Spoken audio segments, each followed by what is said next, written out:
Saya Indah Syifa Ariyanti dari Universitas Trunajaya Madura. Selamat pagi dan selamat beraktivitas kembali di masa pandemi COVID-19 untuk menuju era new normal.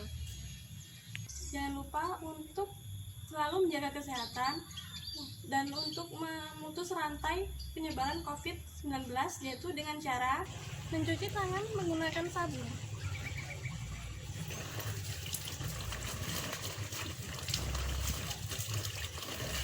Selalu menjaga jarak dan jangan lupa menggunakan hand sanitizer.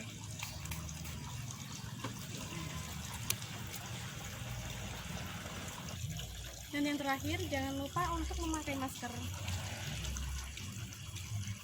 Terima kasih.